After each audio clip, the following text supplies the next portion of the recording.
Hello hey smart people. So you are welcome to this session. और हमारी आज की इस मुलाकात में हम गुफ्तगू करने वाले हैं हमारे ग्लैंड्स के बारे में। So without wasting any time आज हमें बात करनी है ग्लैंड्स को लेके, जो कि होगा लिवर, पेनक्रियाज और सलाइवरी ग्लैंड। और फिर हम बात करेंगे हमारे डाइजेस्टिव जूसेस को लेके, कौन कौन से जूसेस हमारी बॉडी में रिलीज होते हैं जिससे कि खाना डाइजेस्ट हो पाता है। So without wasting any time let's get started. Okay,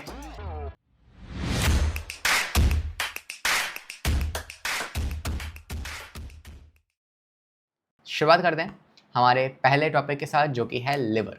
अगर आपको याद हो तो हमने अभी तक हमारे इस एलिमेंट्री कैनाल में माउथ कंप्लीट कर लिया है। हमने बात कर ली है ईसोफेगस के बारे में, स्टमक के बारे में, small intestine, large intestine, rectum और एनस। ये सारे पार्ट्स हम कवर कर चुके हैं। आज हम स्टार्ट करेंगे लिवर के साथ। ठीक है, अब देखो लिवर क्या है। लिवर ना हमारे भाई ये हमारा एक ऑलराउंडर है। क्या है? All rounder. तो इसे ऑल राउंडर क्यों कहा? क्योंकि ये हमारी बॉडी में 100 से भी ज़्यादा फंक्शन करता है। बट डोंट वरी, हमें इतने सारे फंक्शंस इसके याद नहीं करने। मगर हाँ, अगर आपसे कहा जाए कि भाई कौन सा पार्ट आपकी बॉडी का सबसे इम्पॉर्टेंट पार्ट है, तो ऐसे तो ब्रेन भी है, हार्ट भी है, दिल का मामला है ना। लेकिन आपका लिवर जो है ये बॉस है। ये कौन है? बॉस है। अगर ये उदास हो गया तो बॉस काम रुक जाएगा, है ना। तो सबसे ज़्यादा काम जो है हमारी बॉडी में करने वाला कौन है? लिवर है। तो बात करते हैं कि लिवर हमारे डाइजेशन में क्या रोल अदा करता है, पेनक्रियाज क्या करता है, और साथ ही साथ सलाइवरी ग्लैंड क्या करती है। तो मैं आपको याद दिला दूं कि हम क्या पढ़ रहे थे। हमने बात की थी आपके डाइजेस्टिव सिस्टम के बारे में, जिसमें दो पार्ट्स आते हैं। कौन कौन से? एक आता है आपका एलिमेंट्री कैनाल, एलिमेंट्री कैनाल जिसे आप जीआई ट्रैक भी कहते हो, और दूसरा आता है आपके एसेसरी ग्लैंड्स, एसेसरी ग्लैंड्स। तो ये दो पार्ट थे, इसमें से हमने एलिमेंट्री कैनाल पूरा कंप्लीट कर लिया है।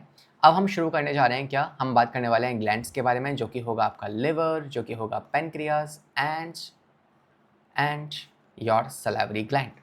तो ये तीन ग्लैंड्स हमें पढ़ने हैं। तो पहले स्टार्ट करेंगे लिवर के साथ और देखते हैं कि लिवर क्या क्या सिक्रीट करता है, कौन कौन से एंजाइम्स हैं, और ये कैसे हेल्प करता है डाइजेशन के अंदर।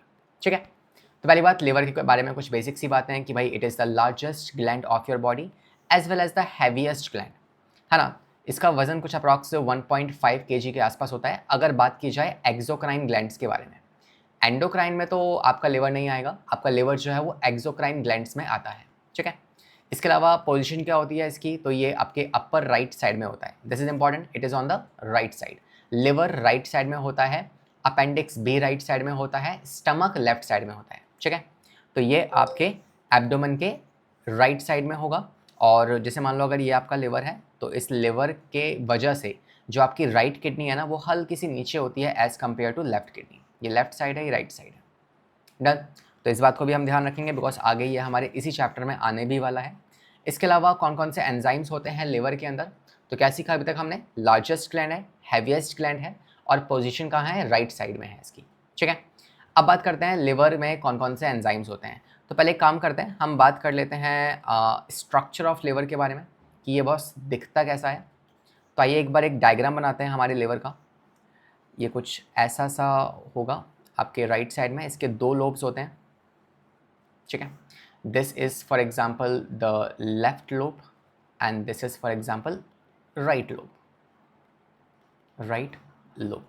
ठीक है, यहाँ पे लेफ्ट वाले पार्ट से एक डक्ट आ रही होती है और एक राइट वाले पार्ट से एक डक्ट आ रही होती है। ये दोनों डक्ट मिलाकर आपस में बनाती हैं। अच्छा, ये राइट और लेफ्ट में क्या है? ये है आपकी right hepatic duct, right hepatic duct, और ये जो है ये है लेफ्ट हेपेटिक डक्ट। ठीक है, तो ये दो डक्ट्स हैं। इसके बाद ये दोनों जब मिलेंगी आपस में तो ये बनाएंगी आपकी common hepatic duct, common hepatic duct. ठीक है, अब यहीं कहीं साइड में आपको मिलने वाला है क्या? आपका गॉल ब्लैडर। यहीं कहीं होगा साइड में गॉल ब्लैडर, और गॉल ब्लैडर की डक्ट जाके यहाँ पे इससे मिल जाएगी। तो ये है आपका गॉल ब्लैडर। डोंट वरी, अभी हम इन सब के फंक्शन जानने वाले हैं कि इन सब का काम क्या होता है। अब गॉल ब्लैडर जो है, अब वापस आते हैं इस पर। तो कॉमन बाइल डक्ट ने क्या किया? गॉल ब्लैडर से एक डक्ट को रिसीव किया और ये आगे कंटिन्यू हो गई। अब इस डक्ट को आप कह देंगे common bile duct, common bile duct. और ये कहाँ जाके ओपन होगी, ये जाके ओपन होगी पेनक्रियास के अंदर। यही नीचे कहीं पाया जाता है हमारा पेनक्रियास, एक लीफ जैसा ऑर्गन जो कि पेनक्रियास, लिवर और स्टमक के बीच में होगा, ठीक है, इंटेस्टाइन के बीच में होगा। और यहाँ से हमारी आ रही होगी ड्यूडेनम, ठीक है, यहाँ कहीं ये हो गया हमारा ड्यूडेनम जो कि इंटेस्टाइन का पार्ट है, ड्यूडेनम। ओके, तो अब ये जो पेनक्रियाज है, पेनक्रियाज के पास अपनी खुद की डक्ट भी होगी, तो मान लो ये पेनक्रियाज की डक्ट है, लेट मी हाईलाइट दिस। ठीक है, तो ये हो गई डक्ट पेनक्रियाज की, और ये आ रही है ऊपर से कौन सी, कॉमन बाइल डक्ट। अब ये जब आपस में मिलेंगी ना, तो यहाँ से बनने वाली है हमारी एक और डक्ट जिसे आप कहते हो hepato pancreatic duct, hepato pancreatic duct, ठीक है, जो कि लिवर और पेनक्रियास के मिलने से बनी है। और ये कहाँ ओपन होगी, ये ओपन होगी आपके ड्यूडेनम के अंदर, और यही निकलने वाले हैं आपके लिवर से आने वाला बाइल जूस और पेनक्रियास से आने वाला पेनक्रियाटिक जूस। तो अल्टीमेटली लिवर जो कि एक एसेसरी ग्लैंड है, पेनक्रियास जो कि एक एसेसरी ग्लैंड है, इन दोनों से सिक्रीशन कहाँ आता है, इन दोनों से सिक्रीशन आके मिलता है आपके ड्यूडेनम के अंदर, ठीक है। तो भाई आई थिंक ये डायग्राम समझ में आ गया होगा, थोड़ा सा कॉम्प्लिकेटेड है, मगर एक आध बार प्रैक्टिस करोगे तो ईजिली आपको समझ में आ जाएगा। ओके, तो ये हो गया लिवर से, यहाँ पे लिवर अपना सिक्रीशन डालेगा और यहाँ पे डालेगा। अब लिवर का सिक्रीशन होता क्या है, लिवर का सिक्रीशन होता क्या है, लिवर क्या बनाता है, तो लिवर बनाता है आपका बाइल जूस, बाइल जूस। अब ये जो बाइल जूस बना है ना, ये कहाँ जाएगा, ये जाएगा आपके राइट हेपेटिक डक्ट में और लेफ्ट हेपेटिक डक्ट में, ठीक है, और वहाँ से ये पहुँचेगा आपके गॉल ब्लैडर के अंदर। अब गॉल ब्लैडर में आने के बाद ये थोड़ी देर यहाँ पे स्टोर होगा, यहाँ पे कहीं, और फिर इसको रिलीज़ कर देंगे आप कहाँ पे, ड्यूडेनम के अंदर। तो ये पूरा पाथवे चलता है। अब बात करते हैं लिवर के काम क्या होते हैं, फंक्शन ऑफ लिवर। हमने स्ट्रक्चर समझ लिया, हमने कुछ बेसिक डिटेल समझ ली। अब बात करते हैं कि भाई इसका काम क्या होता है, ये क्या काम करता है हमारी बॉडी में। तो लिवर का पहला फंक्शन होता है कि भाई ये जो है ये आपकी बॉडी में मेटाबॉलिज्म का रोल प्ले करता है, मेटाबॉलिज्म। मेटाबॉलिज्म बोले तो क्या, मेटाबॉलिज्म का मतलब होता है कि भाई ये जो है ना, ये आपके कार्बोहाइड्रेट्स को डाइजेस्ट करने में हेल्प करेगा, कार्ब्स का मेटाबॉलिज्म, फैट का मेटाबॉलिज्म एंड अमाइनो एसिड का मेटाबॉलिज्म, अमाइनो एसिड का मेटाबॉलिज्म। ये तीनों ही मेटाबॉलिज्म जो है कौन करने वाला है, आपका लिवर करने वाला है। हम किसके फंक्शन पढ़ रहे हैं, हम बात कर रहे हैं लिवर के फंक्शंस की। कार्बोहाइड्रेट की बात की जाए तो कार्बोहाइड्रेट में आप जानते हैं कि ग्लूकोज जो होता है ना, वो ग्लाइकोजन में कन्वर्ट होगा, जो कि स्टोर फॉर्म ऑफ फूड है हमारी बॉडी की। या कभी कभार जब हमें खाने की ज़रूरत होगी या एनर्जी की ज़रूरत होगी, तो हम इस ग्लाइकोजन को वापस में ग्लूकोज में कन्वर्ट कर देंगे। तो ये काम कौन कर रहा होगा, लिवर कर रहा होगा, ठीक है, ग्लूकोज को ग्लाइकोजन में और ग्लाइकोजन को ग्लूकोज में कन्वर्ट करना। इसके बाद बात की जाए फैट के बारे में, तो देखो फैट जो है उसको फैटी और एसिड में तोड़ना, ठीक है, मेटाबॉलिज्म ऑफ फैट जो है ये भी काम किसका होगा, लिवर का होगा। और अमाइनो एसिड, अमाइनो एसिड को जोड़ के प्रोटीन्स को बनाना या फिर प्रोटीन्स को तोड़ के अमाइनो एसिड बनाना, ये काम भी किसका होता है, आपके लिवर का ही होता है। तो इसमें आप कह सकते हो डी अमाइनेशन और ट्रांस अमाइनेशन, तो ये काम जो होते हैं किसके होते हैं, ये होते हैं हमारे लिवर के। तो carbohydrate, fat and amino acid का मेटाबॉलिज्म हो गया। इसके अलावा आपको पता है हमारी बॉडी में वेस्ट जो है ना, वो कौन बनाता है। अगर आप सोच रहे हैं कि भाई किडनी बनाती है, तो आप गलत हैं। किडनी का काम वेस्ट को बनाना नहीं होता, किडनी का काम वेस्ट को फिल्टर करना होता है। तो सर वेस्ट बनाता कौन है, तो वेस्ट बनाने वाला है हमारा महान लिवर। लिवर बनाएगा वेस्ट को, कैसे, तो ये क्या करेगा, ये आपकी बॉडी में CO2 को लेगा, सारा खींच लेगा, आपकी बॉडी में जो अमोनिया है उसको ले लेगा और इसे कन्वर्ट कर देगा यूरिया के अंदर। और फिर ये यूरिया जाएगा ब्लड के अंदर, ब्लड जाएगा किडनी के पास और किडनी उस यूरिया को फिल्टर कर देगी। तो इसने क्या किया, इसने वेस्ट को ना पैक कर दिया, अब उस वेस्ट को किडनी के पास भेज के बाहर निकलवा दिया। तो ऐसा सा ये कुछ ना राउडी काम करता है। तो urea formation is also the function of your liver. तीसरा काम होता है इसका कि भाई ये आपके स्टोर करेगा मिनरल्स को, स्टोर मिनरल्स एंड वाइटामिन जैसे कि आपका vitamin A, vitamin D, vitamin E, vitamin के, विटामिन B12। सो ये सारे विटामिन्स को स्टोर कौन करता है, आपका लिवर करता है, ठीक है। इसके बाद बात करते हैं फोर्थ फंक्शन क्या हो सकता है इसका। तो बस ये जो है ना, इसका मेन काम है जो हमारे चैप्टर में हमें पढ़ना है, that is production of bile, production of bile juice. तो बाइल जूस बनता कहाँ है? लिवर में बनता है। स्टोर कहाँ होता है? गॉल ब्लैडर में होता है। तो इन बातों में हमें कंफ्यूज बिल्कुल भी नहीं होना है, ठीक है। इसके अलावा आप कह सकते हैं कि ये डिटॉक्सिफिकेशन भी करता है, डिटॉक्सिफिकेशन, है ना। आपने डिटॉक्स पिए होंगे, है ना, मार्केट्स में, या आपको बहुत तरह के डिटॉक्स मिल जाएंगे या किसी जूस की शॉप पे। तो असली में आपकी बॉडी में डिटॉक्सिफिकेशन का काम कौन करता है? लिवर करता है। तो इसका काम होता है कि आपकी बॉडी में जो भी वेस्ट है उसको डिटॉक्सीफाई किया जाए। तो ये सारे फंक्शन हैं, सिर्फ इतने ही नहीं, और भी बहुत सारे फंक्शंस होते हैं इसके, मगर हमें इतना याद रखना है मेजरली हमारे सिलेबस में, ठीक है। तो हमने लिवर के फंक्शंस क्या होते हैं वो सीख लिए, लिवर क्या सिक्रीट करता है वो सीख लिया, स्ट्रक्चर सीख लिया। अब यहाँ हम बात कर रहे थे इसके बारे में, गॉल ब्लैडर के बारे में। तो आइए इस पर थोड़ी चर्चा करते हैं। अच्छा, लिवर का सिक्रीशन क्या था? Bile juice. लिवर का सिक्रीशन क्या था? Bile juice. ये बाइल जूस क्या होता है सर? बाइल जूस ना ग्रीनिश येलो कलर का एक लिक्विड होता है। किसने बनाया? लिवर ने बनाया। कितना बनाया? 500 से 100 ml जो है पर डे में इसका जो अमाउंट है वो बनता है। पीएच क्या होता है? तो अगर आपको याद हो तो हमारा सलाइवा जो मुंह में पानी होता है ना, उसका पीएच क्या होता है? That's approximately 6.8, slightly acidic, right. अगर बात की जाए स्टमक में जो HCl है उसका पीएच क्या होता है? So that is about to be I think 1 to 1.5, highly acidic, है ना, उसको छू भी नहीं सकते। और बात की जाए बाइल जूस के बारे में, तो देखो ऊपर स्टमक है, नीचे बाइल जूस रिलीज हो रहा है। तो अगर स्टमक का भी एसिडिक नेचर और बाइल जूस का भी एसिडिक नेचर, तो बहुत ज़्यादा एसिडिक हो जाएगा। तो इसीलिए बाइल जूस को कैसा रखा गया है? एल्कलाइन रखा गया है। और इसका पीएच कितना होता है? 8 से 8.6, 8 से 8.6 मतलब एल्कलाइन। कारण क्या है इसका? भाई देखो, अगर ये स्टमक है ना और स्टमक से खाना नीचे आ रहा है तो इसमें तो एसिड लगा हुआ है, तो नीचे आते हुए खाना, और यही नीचे कौन रिलीज होगा? बाइल जूस रिलीज होगा। तो इस बाइल जूस को अगर हम एल्कलाइन बना देंगे तो जो एसिडिक फूड आ रहा है वो कैसा हो जाएगा? वो न्यूट्रल हो जाएगा। और यही मकसद है हमारा, है ना। किसी भी चीज़ को ना ज़्यादा एसिडिक रखा जाता है और ना ज़्यादा एल्कलाइन रखा जाता है, न्यूट्रल रखा जाता है, ठीक है। तो भाई बाइल जूस के बारे में यही बातें हमें जाननी है कि ये लिवर बनाता है, कितना बनाता है? 100 ml या 1 लीटर के आसपास। और इसका पीएच क्या होता है? एल्कलाइन होता है, ठीक है। एंजाइमलेस जूस है, इसमें कोई एंजाइम्स नहीं पाए जाते, ठीक है। जैसे कि आपका ट्रिप्सिन, पेप्सिन, ये सारे एंजाइम्स होते हैं, लेकिन इसमें कोई एंजाइम नहीं पाया जाएगा। तो सर अगर इसमें एंजाइम ही नहीं है तो ये काम क्या करेगा, है ना, काम क्या होगा इसका?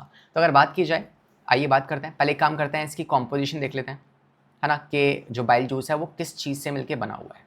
What is the composition of bile juice? Bile juice बना है बॉस आपके, पहली बात तो वाटर से। किसी भी जूस में मेजॉरिटी ऑफ कंटेंट क्या होता है? 90% वाटर। इसके अलावा बाइल जूस में पाया जाएगा आपको बाइल पिगमेंट, बाइल पिगमेंट जैसे कि बिलिरुबिन, बिलीरुबिन, ओके, बिलीवर्डिन। तो ये सारे पिगमेंट्स जो हैं कहाँ पाए जाते हैं? आपके बाइल जूस में पाए जाते हैं। इसके अलावा तीसरा जो होगा ना वो होगा आपका बाइल सॉल्ट पाए जाएंगे, बाइल सॉल्ट। बाइल एसिड पाए जा सकते हैं, बाइल एसिड। कोलेस्ट्रॉल भी होता है बाइल जूस में, कोलेस्ट्रॉल, ओके। ये सारी चीज़ें कहाँ पाई जाती हैं? बाइल जूस में पाई जाती हैं। अच्छा, हमने बाइल जूस के बारे में जाना कि ये एक एंजाइमलेस जूस है। दिस इज़ मोस्ट इंपॉर्टेंट कि इसमें कोई एंजाइम्स नहीं होते, है ना। बिकॉज ये इंपॉर्टेंट क्यों है? बिकॉज सभी जूसेस में एंजाइम होते हैं, लेकिन एक जूस जिसमें एंजाइम नहीं होते वो कौन है? वो है आपका बाइल जूस। तो इस पर सवाल बन सकता है, मैं इसको हाईलाइट कर देता हूँ, रुको, ठीक है। तो इस बात को ध्यान रखना है। अब बात करते हैं कि भाई बाइल जूस जो है ना, फिर काम क्या होगा, फंक्शन क्या होगा इसका?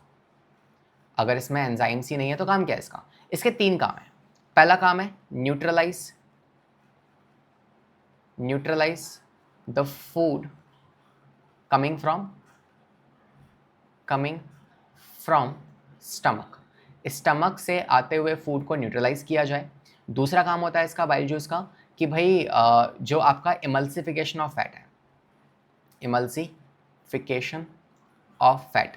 सवाल में अगर मतलब स्कूल में अगर सवाल आएगा ना तो वो यहीं से आएगा या बोर्ड्स में, कि भाई बाइल जूस का फंक्शन क्या होता है। तो एक काम आपको ध्यान रखना है, इमल्सिफिकेशन ऑफ फैट। बार बार बोलो, पहला फंक्शन क्या है बाइल जूस का? Emulsification of fat. नेक्स्ट तीसरा काम होता है इसका कि भाई इसमें एंजाइम्स तो है नहीं, तो इसने क्या किया, जो स्टमक से फूड आ रहा था उसको न्यूट्रलाइज कर दिया, बिकॉज वो बहुत एसिडिक है, ये अल्कलाइन है, तो एसिडिक प्लस एल्कलाइन मिल गया हमारा न्यूट्रल। दूसरा इमल्सिफिकेशन ऑफ फैट और तीसरा activation of enzyme. Activation of enzyme, इसके पास खुद के एंजाइम्स नहीं है, लेकिन जो बाकी के एंजाइम्स है ना उसको ही एक्टिवेट करता है। फिर से एक बार, इसके पास खुद के एंजाइम्स नहीं है, मगर जो बाकी एंजाइम्स पाए जाएंगे ये उनको एक्टिवेट करेगा। जैसे कि लाइपेज, इंटेस्टाइनल जूस में पाया गया लाइपेज, पैनक्रियाटिक जूस में पड़ा हुआ लाइपेज, उस लाइपेज को एक्टिवेट कौन करेगा? ये बाइल जूस करेगा। तो इसके बिना वो भी ना मतलब निकम्मे हैं, किसी काम के नहीं है, तो इसीलिए बाइल जूस चाहिए होता है। तो ये होगा इसके फंक्शन। तो हमने कॉम्पोजिशन के ऊपर चर्चा कर ली और हमने साथ ही में इसके फंक्शंस भी पढ़ लिए किसके? बाइल जूस के। वापस से रिपीट करो, बाइल जूस बनाया किसने? बाइल जूस बनाया किसने? लिवर ने। ठीक है। पीएच कितना होता है? एल्कलाइन होता है। क्या कोई एंजाइम्स हैं इसमें? नहीं, कोई एंजाइम्स नहीं है। फंक्शन क्या होगा, कॉम्पोजिशन क्या होगी, ये आप स्क्रीन पे देख सकते हैं। तो हमने लिवर की बात कर ली, हमने लिवर के अंदर लिवर क्या बनाता है? बाइल जूस, वो भी पढ़ लिया हमने, है ना। हमने बात कर ली फंक्शंस ऑफ लिवर के बारे में। अब आता है सवाल कि भाई ये बाइल जूस जो है ना ये स्टोर कहाँ होता है? क्या ऐसा होता है कि भाई लिवर ने बाइल जूस बनाया और उसको इंस्टेंटली हमने इंटेस्टाइन में डाल दिया? नहीं, उसको पहले हम स्टोर करते हैं। क्यों स्टोर करते हैं? क्योंकि एक बात देखो, बाइल जूस में ना 90% वाटर है, मतलब ये बहुत डाइल्यूट है। तो क्या कोई डाइल्यूट चीज़ डाइजेशन में हेल्प कर सकती है? नहीं। तो हमें इसको कॉन्सेंट्रेट बनाना पड़ेगा और वहाँ रोल आता है हमारे गॉल ब्लैडर का। तो काम क्या है गॉल ब्लैडर का? To concentrate bile juice. ठीक है। तो लिवर ने बाइल जूस बनाया ज़रूर है, मगर मान लो आपका ये लिवर है, तो इसने बाइल जूस को बनाया, लेकिन कहाँ भेज दिया? गॉल ब्लैडर में। क्यों? स्टोर करने के लिए। Store bile juice. कितनी देर स्टोर रहेगा? तो gall bladder store bile juice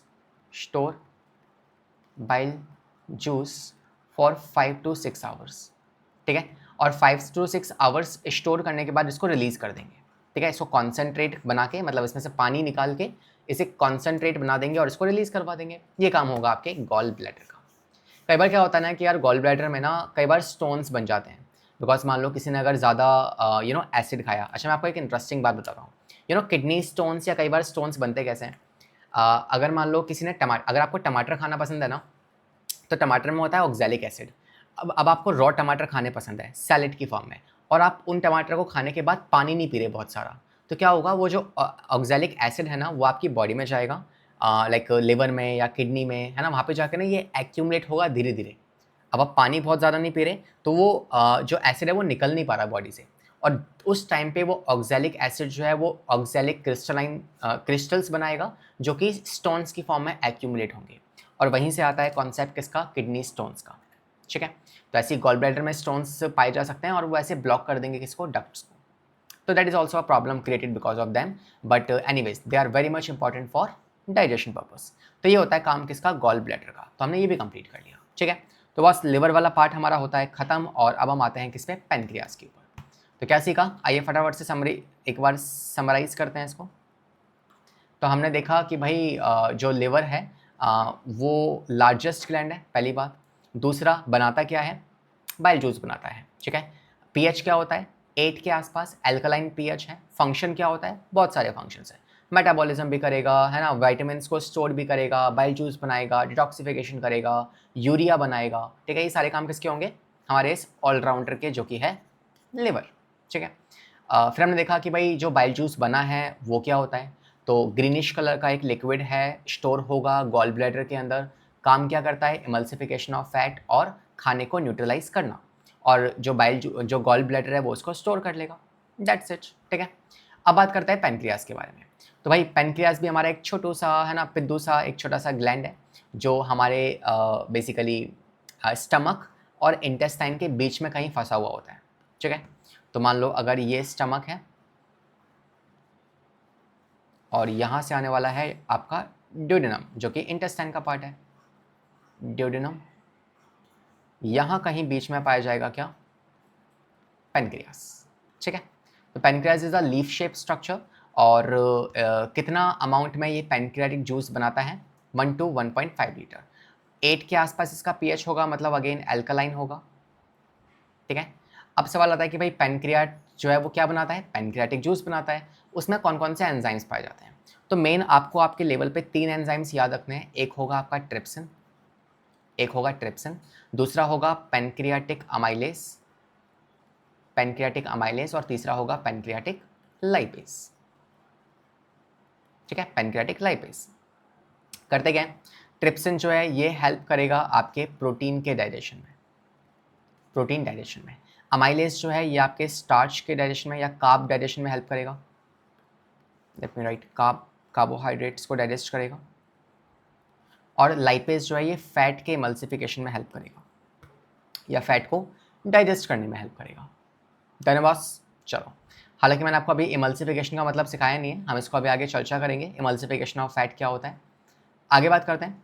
तो पैनक्रियाटिक जूस में क्या होगा, एल्कलाइन होगा, ये 3 एंजाइम्स पाए जाएंगे इसके अंदर, और ये प्रोटीन के भी और कार्बोहाइड्रेट्स के भी और फैट के डाइजेशन में हेल्प करने वाला है।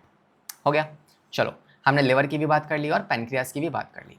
यहाँ पे एक इंटरेस्टिंग बात ये है जो नोट पॉइंट में आपको ध्यान रखना है कि पैनक्रियास ना एक मिक्सोक्राइन ग्लैंड है। मिक्सोक्राइन ग्लैंड मतलब क्या है इसका, कि भाई इसके पास ये एक एक्सोक्राइन भी है और ये एंडोक्राइन भी है। एंडोक्राइन ऐसे ग्लैंड हमारी बॉडी में जिनके पास डक्ट होती है, जैसे सलाइवरी ग्लैंड है, इसके पास डक्ट है। ठीक है, तो ये अपना सिक्रेशन ना डक्ट, जैसे मान लो ये ग्लैंड है सलाइवरी ग्लैंड, इसके पास एक लंबी सी डक्ट है और ये डक्ट से अपना सिक्रेशन बाहर निकाल रहा है, तो ऐसे ग्लैंड को आप बोलते हो एक्सोक्राइन। और कुछ ग्लैंड क्या होते हैं, जैसे पिट्यूटरी ग्लैंड या एड्रिनल ग्लैंड, तो ये ग्लैंड्स ऐसे ग्लैंड्स हैं जो अपना सिक्रेशन डायरेक्टली कहाँ निकाल देंगे, ब्लड के अंदर निकाल देंगे। तो ऐसे ग्लैंड जो अपना सिक्रेशन डायरेक्टली ब्लड में रिलीज करा दें, उन्हें आप कहते हो एंडोक्राइन। एंडोक्राइन। अब जो पैनक्रियाज है ना वो दोनों है, इसके पास डक्ट्स भी हैं और ये हार्मोन्स भी निकालता है। तो एंडोक्राइन वाला पार्ट तो हमें कुछ खास नहीं पढ़ना इस चैप्टर में, ये इंसुलिन बनाएगा, इंसुलिन, ग्लूकागॉन बनाएगा, ग्लूकागॉन, ये कुछ हार्मोन्स होते हैं जो कौन बनाता है, ये ग्लैंड बनाता है। लेकिन हमें इसका हार्मोनल पार्ट नहीं पढ़ना इस चैप्टर में, हमें बात करनी है डाइजेशन के बारे में। तो एक्सोक्राइन पार्ट जो है ना इस पैनक्रियाज का, वो बनाता है क्या, पैनक्रियाटिक जूस। पैनक्रियाटिक जूस जो हमें हमारे सिलेबस में पढ़ना है, और इसी के बारे में मैंने आपको बताया कि भाई पैनक्रियाटिक जूस में कौन कौन से एंजाइम्स होते हैं, ये सारे एंजाइम्स पाए जाते हैं। आया समझ में। चलो भाई, ये भी हो गया। मैं इस डायग्राम को रेज कर दूं, it's not needed right now. हाँ, और ये एंडोक्राइन एक्सोक्राइन भी रेज कर देते हैं। ठीक है, तो भाई ये वाला पार्ट हो गया हमारा। आगे बढ़ते हैं। सलाइवा में आपको बता चुका हूँ, सलाइवा की क्वांटिटी कितनी होती है, 1.5 से 2 लीटर पर डे। इसके अलावा पीएच कितना होता है सलाइवा का, तो सलाइवा का pH approximately like slightly acidic होगा, 6.8। और एंजाइम्स कौन से होते हैं इसमें, सलाइवा में आपके एंजाइम्स पाए जाते हैं, that is salivary amylase. Salivary amylase,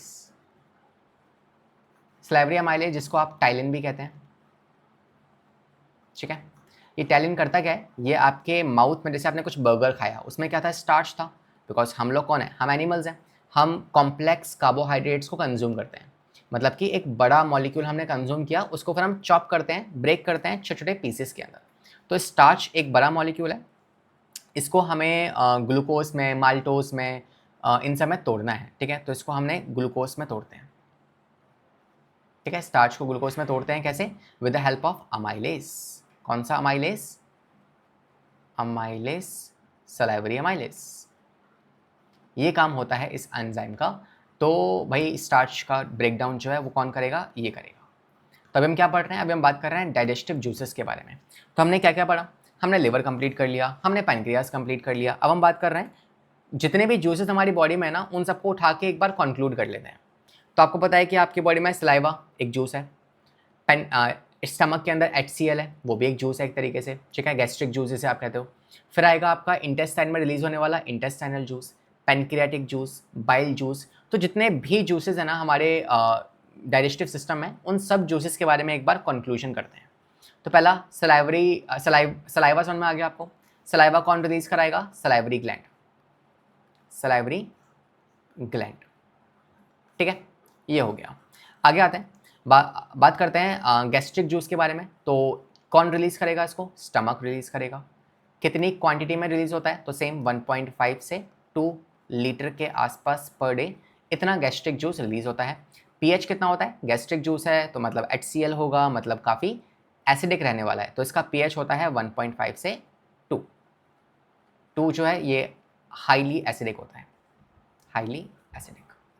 और इसमें कौन कौन से एंजाइम्स पाए जाते हैं, तो आपको पता है गैस्ट्रिक जूस में आपका पाया जाएगा पेप्सिन एंड रेनिन। तो ये दो तरह के एंजाइम्स जो हैं वो यहाँ पे गैस्ट्रिक जूस में पाए जाते हैं। पेप्सिन जो है ये एक्टिव फॉर्म है और इनएक्टिव फॉर्म क्या होती है इसकी, पेप्सिनोजन, पेप्सिनोजन, ठीक है, ये इसकी इनएक्टिव फॉर्म होती है। ठीक है बॉस, चलो भाई, तो ये हो गया हमारे पास गैस्ट्रिक जूस के बारे में कुछ बातें। फिर अब बात करते हैं इंटेस्टाइनल जूस के बारे में। तो इंटेस्टाइनल जूस कौन बनाएगा, इंटेस्टाइन बनाएगी, इंटेस्टाइन। इंटेस्टाइनल जूस को ना आप एक और नाम से जानते हो, it is also known as succus entericus. इसको आप सुकस एंटेरिकस के नाम से भी जानते हैं, ठीक है। क्वांटिटी कितनी अमाउंट में बनता है ये इंटेस्टाइनल जूस, तो 1 से लेके 1.5 लीटर पर डे पे बनता है। पीएच कितना होता है, तो ये भी एल्कलाइन है, तो इसका पीएच जो है वो 7.4 से लेके 8 के आसपास होता है, तो it is alkaline, slightly alkaline. क्या कोई एंजाइम पाए जाते हैं इसमें, हाँ जी, इसमें 2 एंजाइम्स पाए जाएंगे। एक तो होगा आपका same, that is your lipase, ठीक है, तो इंटेस्टाइनल लाइपेज। और जहाँ भी ये लाइपेज शब्द आएगा इसका मतलब क्या डाइजेस्ट होगा, सीखा है हमने, फैट का डाइजेशन होगा, फैट डाइजेशन। बात करें सेकंड के बारे में, इसके अलावा और क्या होता है इसमें, कौन सा एंजाइम है भाई, बोलो बोलो। इंटेस्टाइनल लाइपेज, दूसरा होता है इसमें आपका प्रोटीन को डाइजेस्ट करने के लिए क्या होगा, तो इसमें आपका पाया जाएगा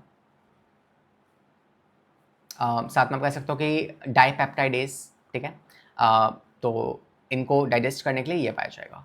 इसके अलावा तीसरा बात करें तो कार्बोहाइड्रेट को डाइजेस्ट करने के लिए क्या होगा इसमें, तो आपको याद है कि हमारे माउथ में कार्बोहाइड्रेट्स किस में टूटे थे, तो स्टार्च को हमने किस में तोड़ा, ग्लूकोज में, या फिर माल्टोज में, या फिर माल्टोज में।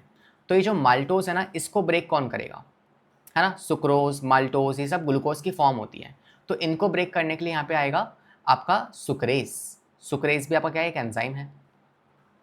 माल्टेज क्या है, ये भी एंजाइम है जो माल्टोज को तोड़ेगा, माल्टेज, सुक्रेज, ठीक है। तो ऐसे वाले एंजाइम्स भी कहाँ पाए जाते हैं, आपके इंटेस्टाइनल जूस में ही पाए जाते हैं, जो कि आपके फर्दर क्या करेंगे, है ना, लैक्टेज भी होगा, लैक्टेज। तो ये सारे एंजाइम्स जो हैं ये आपको इन कंपाउंड को तोड़ देंगे ग्लूकोज में, ठीक है, ये काम होगा किसका है, आपके इनका। और इसके अलावा तीसरा जो होगा वो आएगा आपका अमाइनो पेप्टाइडेज और डाइपेप्टाइडेज। तो ये कुछ एंजाइम्स जो हैं ये पाए जाते हैं किसके अंदर, आपके इंटेस्टाइन के अंदर। डन है। बाइल जूस हम पहले से पढ़ चुके हैं कि बाइल जूस जो है येलोइश कलर का होता है ना, इमल्सिफिकेशन ऑफ फैट करता है, इसमें कोई एंजाइम्स नहीं पाए जाते हैं, नो एंजाइम्स, ये सब हम पढ़ चुके हैं ऑलरेडी, डन, ठीक है। पैनक्रियाटिक जूस हमने पढ़ लिया कि पैनक्रियाटिक जूस जो है, यहाँ पीछे दिखाता हूँ मैं आपको, ये रहा।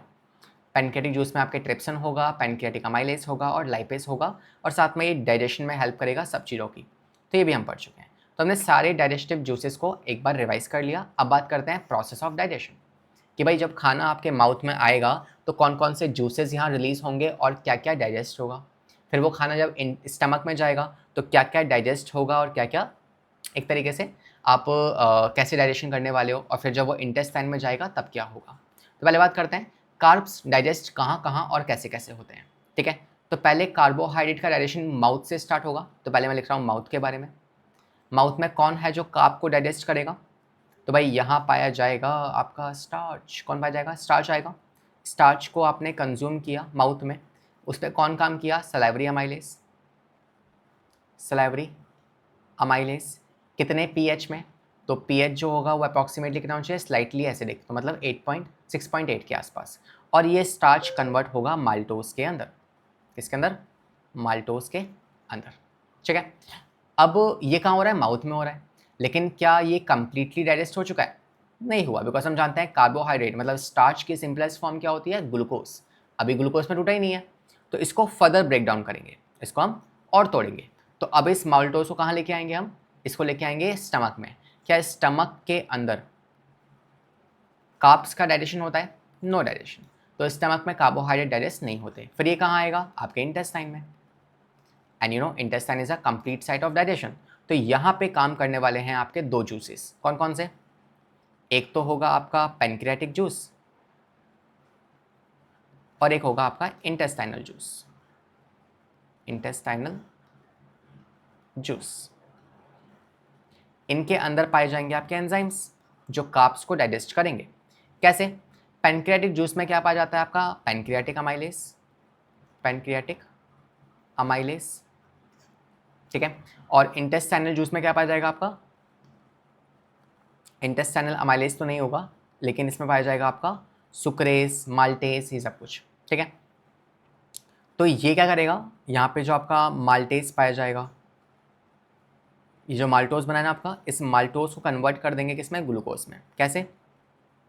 Bye maltase, maltase. और ये माल्टेज कहाँ था? इंटेस्टाइनल जूस के अंदर, है ना। दूसरा, अगर मान लो लैक्टोज बनाए, लैक्टोज इज द शुगर, इसे हम किस में तोड़ देंगे? ग्लूकोज में और गैलेक्टोज में, गैलेक्टोज सिंपल शुगर्स में। कैसे? With the help of lactase, ठीक है।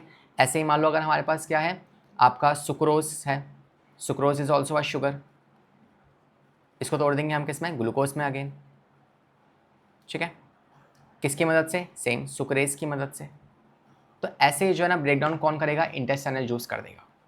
तो इस तरीके से फाइनली आप देख पा रहे हैं कि इंटेस्टाइन में जाके जितना बड़ा स्टार्च था वो फाइनली किस में टूट चुका है? आपके ग्लूकोज ग्लूकोज ग्लूकोज में टूट चुका है। तो ऐसे जो है आपके स्टार्च का डाइजेशन बॉडी के अंदर होता है। बात करते हैं प्रोटीन का डाइजेशन कैसे होता है। तो क्या हमारे माउथ में प्रोटीन का डाइजेशन होता है? नो सर, नहीं होता। फिर खाना कहाँ जाएगा? स्टमक के अंदर। देखते हैं स्टमक में क्या प्रोटीन का डाइजेशन होगा? Yes sir. कैसे होगा? तो भाई स्टमक में पाया जाता है आपका पेप्सिन, पेप्सिन पेप्सिन पेप्सिन, जो कि एक एक्टिव फॉर्म है या इनएक्टिव फॉर्म है? एक्टिव फॉर्म है, ठीक है। ये क्या करेगा? पेप्सिन जो है ना, ये आपके जो प्रोटीन्स है ना, उन प्रोटीन्स को कन्वर्ट कर देगा। ये पेप्सिन जो है ये प्रोटीन्स को कन्वर्ट करेगा। Let me write it once. ये प्रोटीन्स को कन्वर्ट कर देगा पेप्टोन्स में, पेप्टोन्स प्लस पेप्टाइड्स के अंदर। कौन करेगा? आपका पेप्सिन। कौन करेगा? पेप्सिन करेगा, ठीक है। अब ठीक है सर, प्रोटीन्स जो है ना वो टूट चुके हैं पेप्टॉन्स और पेप्टाइड्स में, मगर क्या ये सिंपलेस्ट फॉर्म है? नहीं, ये पेप्टाइड और पेप्टॉन्स जो है इनको हमें तोड़ना है अमाइनो एसिड में, बिकॉज सिंपलेस्ट फॉर्म क्या होती है प्रोटीन्स की? Amino acid, amino acid. तो ये ये कहाँ पे होगा? अब याद करो कंप्लीट साइट ऑफ डाइजेशन क्या होता है? Small intestine. तो अब आते हैं स्मॉल इंटेस्टाइन में। तो स्मॉल इंटेस्टाइन में प्रोटीन को डाइजेस्ट करने के लिए कौन बैठा है? तो पहले तो याद करो स्मॉल इंटेस्टाइन में कौन कौन से जूस रिलीज होते हैं। एक तो है पैनक्रियाटिक जूस और एक है आपका इंटेस्टाइनल जूस, और इन दोनों में ही पाया जाता है एक तो ट्रिप्सिन और एक इंटेस्टाइनल लाइक डायअमाइनेज और ये सब कुछ, ठीक है। तो पैनक्रियाटिक जूस में क्या पाया जाएगा? ट्रिप्सिन पाया जाएगा। और ये ट्रिप्सिन क्या करेगा? ये ट्रिप्सिन कन्वर्ट कर देगा इस पेप्टॉन्स और पेप्टाइड्स को, पेप्टॉन्स प्लस पेप्टाइड्स को कन्वर्ट कर देगा अमाइनो एसिड में, अमाइनो एसिड में। कौन? ट्रिप्सिन। ट्रिप्सिन किसका पार्ट है? पैनक्रियाटिक जूस का पार्ट है। और इस तरीके से फाइनली आपके प्रोटीन्स भी डाइजेस्ट हो जाएंगे। तो पहला प्रोटीन डाइजेशन स्टार्ट कहाँ पे हुआ? स्टमक में, है ना। पेप्सिन ने इनको तोड़ा प्रोटीन्स को पेप्टॉन्स के अंदर, पेप्टॉन्स फर्दर ब्रेक डाउन हुए इंटेस्टाइन में into amino acid with the help of trypsin. बात करते हैं फैट का डाइजेशन कैसे होता है। तो फैट डाइजेशन के लिए आपका एक ही जूस काम आएगा जो कि है बाइल जूस, बाइल जूस, और साथ में लाइपेज। तो ये दो चीज़ें हैं जो कि फैट डाइजेशन में हेल्प करेंगी। आइए बात करते हैं इसकी। तो क्या माउथ में हमारे फैट का डाइजेशन होता है? नहीं होता सर। स्टमक में क्या हमारे फैट का डाइजेशन होता है? नहीं सर, कोई एंजाइम नहीं है। सीधे आते हैं स्मॉल इंटेस्टाइन में। स्मॉल इंटेस्टाइन में क्या यहाँ फैट का डाइजेशन होता है? Yes sir. कैसे होता है? देखो, पहला स्टेप आएगा, first step emulsification of fat, emulsification of fat. और कौन करता है इमल्सिफिकेशन ऑफ फैट? आपका बाइल जूस, किसने बनाया बाइल जूस? सीखा है हमने, याद करो, लिवर ने बनाया। ठीक है, तो इसका मतलब क्या है? देखो ये बड़े बड़े से मॉलिक्यूल्स हैं, मान लो फैट के हमारे पास। इस बड़े बड़े मॉलिक्यूल्स को छोटे छोटे पीसेस में तोड़ना, इसे कहते हैं इमल्सिफिकेशन ऑफ फैट। किसने किया? बाइल जूस ने किया, बाइल जूस ने किया। ठीक है, अब ये छोटे छोटे पीस जो टूट चुके हैं ना, लेकिन ये अभी भी फैट है, इसको हमने ना बस चॉप किया है, ऐसे टुकड़ों में काट दिया। लेकिन क्या ये डाइजेस्ट हुए हैं क्या? नहीं, ये डाइजेस्ट नहीं हुए, ये सिर्फ कन्वर्ट हुए हैं छोटे छोटे पीसेस में, है ना। What is the meaning of emulsification of fat? Breaking down of large fat molecules into small fat globules. तो क्या होता है इमल्सिफिकेशन ऑफ फैट का मतलब? इमल्सिफिकेशन ऑफ फैट का मतलब होता है breaking of large fat molecules into small fat globules by bile juice। तो बाइल जूस ने इसको ऐसा बना दिया, छोटे छोटे पीसेस में तोड़ दिया, लेकिन डाइजेस्ट तो अभी भी नहीं हुआ। फैट एक कॉम्प्लेक्स फॉर्म है, इसे कन्वर्ट करना है छोटे छोटे पीसेस में, डाइजेस्ट करना है, तोड़ना नहीं है, डाइजेस्ट करना है। तो फैट टूटता है फैटी एसिड में और ग्लिसरॉल में। तो क्या होगा? अब ये जो फैट है ना, मैं यहाँ से कलर चेंज करता हूँ, ये फैट अब टूटेगा with the help of enzyme called as lipase. कौन सा lipase? Pancreatic lipase and intestinal lipase.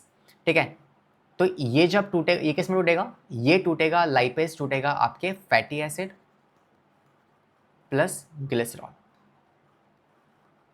Plus glycerol. ठीक है, तो अब फाइनली क्या होगा? ये आपका जो फैट है वो टूट चुके हैं, किसमें? फैटी एसिड और ग्लिसरॉल में। कहाँ पे? स्मॉल इंटेस्टाइन में। तो कौन कौन इसमें इस्तेमाल हुआ? बाइल जूस इस्तेमाल हुआ और लाइपेज इस्तेमाल हुआ। ऐसे होता है फैट का डाइजेशन। तो बस हमने क्या क्या पढ़ लिया? हमने डाइजेशन पढ़ लिया कार्बोहाइड्रेट्स का, प्रोटीन्स का, फैट का, है ना। आपको पता है वाइटामिन्स तो डाइजेस्ट होते ही नहीं है, वो तो बस वाइटामिन्स हैं, डायरेक्टली एब्जॉर्ब होते हैं। मिनरल्स भी एब्जॉर्ब होते हैं। तो जो भी आपने आपकी डाइट में खाना खाया वो कैसे कैसे डाइजेस्ट हुआ, किसने डाइजेस्ट किया, वो सब हम यहाँ पे पढ़ चुके हैं। ठीक है, तो आपका काम क्या होगा? आपका काम होने वाला है कि भाई आप एक टेबल बनाएंगे जहाँ आप लिखेंगे पहले आपका जूसेस के नाम। ठीक है, आपका सलाइवा हो गया, गैस्ट्रिक जूस हो गया, इंटेस्टाइनल जूस हो गया, ठीक है, बाइल जूस हो गया और पैनक्रियाटिक जूस। इनका काम क्या होता है?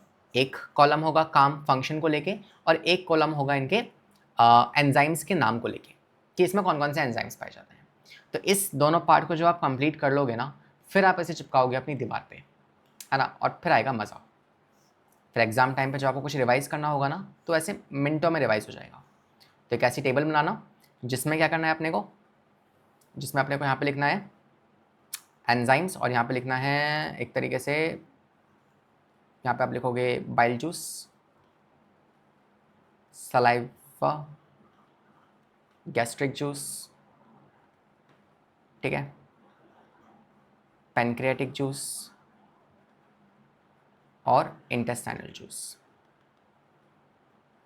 इसमें कौन कौन से एंजाइम्स हमने पढ़े हैं उनके नाम लिखना है यहाँ पे आपको, और साथ में ये क्या करते हैं, है ना, इनका डाइजेशन, ये किस डाइजेशन में रोल प्ले करते हैं वो आपको यहाँ लिखना है। ठीक है, तो ऐसे आपका ये समरी हो जाएगी इस पूरे चैप्टर की और इस फर्स्ट पार्ट की। And that's for our today's class. तो हमने कंप्लीट किया हमारे डाइजेशन वाले पार्ट को और नेक्स्ट मुलाकात से हम स्टार्ट करने वाले हैं आपके रेस्पिरेशन वाले चैप्टर को। So that's for the class, will see you in the next session and hopefully आपने काफ़ी कुछ रिवाइज किया होगा। एंड इस सेशन के बाद आपको यहीं नीचे डिस्क्रिप्शन में एक DPP मिल जाएगी, तो उस DPP को, डेली प्रैक्टिस शीट को आपको सॉल्व करना है और उसमें काफ़ी सारे PYQs हैं जो पिछले कुछ सालों में आए हैं, तो उन क्वेश्चंस को ज़रूर लगाना। और नेक्स्ट मुलाकात से हम स्टार्ट करेंगे रेस्पिरेशन को। So see you all the very best, see you in the next class. Thank you so much for joining the session, bye, take care.